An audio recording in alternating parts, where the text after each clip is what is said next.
friends, welcome to Renna Samayal. இன்னைக்கு என்ன சமையல் பார்க்க போறோம்னா கல்யாண வீட்டு பூண்டு வத்த குழம்பு தான் பார்க்க போறோம்.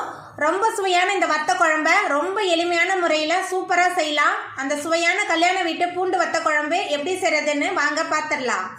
பூண்டு வத்த குழம்பு பண்ணுறதுக்கு 4 டேபிள் ஸ்பூன் எண்ணெய் சேர்த்துடலாம்.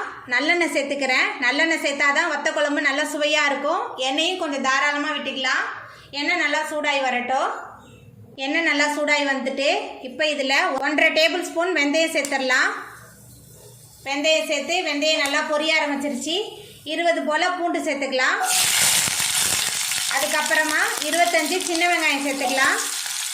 சேர்த்துட்டு இந்த நல்லெண்ணெயிலேயே நல்லா வதக்கிடலாம். நல்லா வதங்கி வரணும். வெங்காயமும் பூண்டும் நல்லா வதக்கிடலாம். நம்ம சேர்த்த வெங்காயம் பூண்டு நல்லா வதங்கி வந்துருச்சு. இப்போ இதில் கருவேப்பிலை சேர்த்துக்கலாம். அதுக்கப்புறமா மணத்தக்காளி வத்தல் சேர்த்துடலாம். மணத்தக்காளி வத்தலை சேர்த்துட்டு நல்லா வதக்கிடலாம். மணத்தக்காளி வத்தல் எண்ணெயில் நல்லா வதங்கி வந்துருச்சு.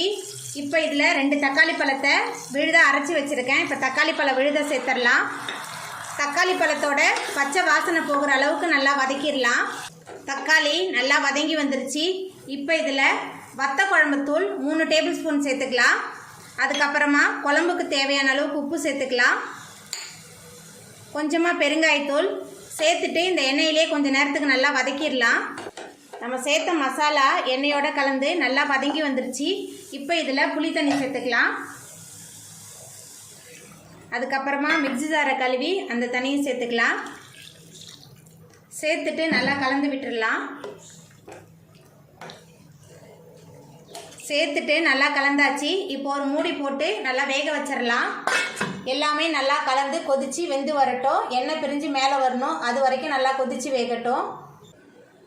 திறந்து பார்த்துடலாம். பாருங்கள், குழம்பு நல்லா கொதிச்சு எண்ணெயெல்லாம் பிரிஞ்சு மேலே நல்லா வந்துருச்சு. இப்போ இதில் கொஞ்சமாக வெல்லம் சேர்த்துக்கலாம்.